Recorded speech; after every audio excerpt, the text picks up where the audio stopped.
Sorry আমি দেখি নাই। কোনো ব্যাপার না, কোনো ব্যাপার না। আর কলটা কোথায়? ওইদিকে। কি একটা অবস্থা।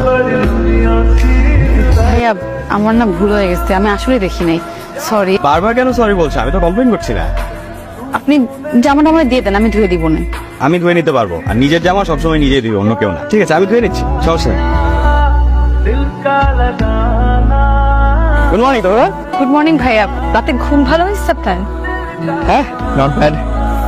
খালি পায়ে হাঁটছো রে? শিশির উপর হাঁটছি। দাদি বলে সকালবেলায় ঘাসের উপর হাঁটলে নাকি শরীর ঠান্ডা থাকে সারাদিন। আপনি হাঁটেন না, চলেন। খালি পায়ে? হ্যাঁ, জুতোটা খুলেন। থাক, আমার সাহস হবে না। চলো ব্রিজটার দিকে যাই।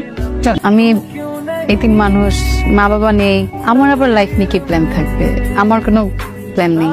দেখো, তোমরা এভাবে চিন্তা করবে না, মনে সাহস রাখো, দেখবা সব ঠিক হয়ে যাবে।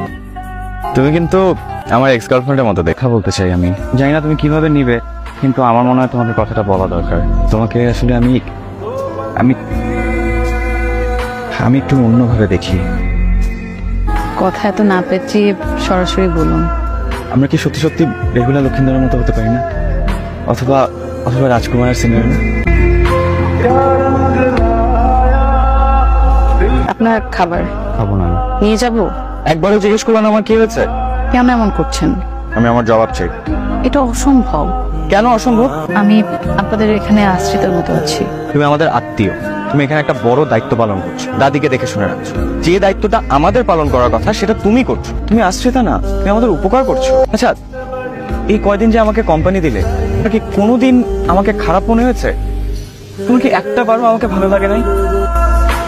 সব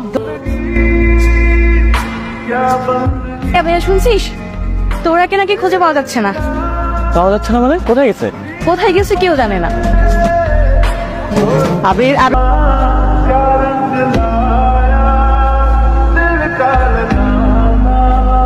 চল আমরা বিয়ে করে ফেলি, চল। আমি আপনাকে ভালোবাসি না, আপনি চলে যান। আশ্রিত তহুরার বিপ্লবের কোনো অবকাশ নেই। সে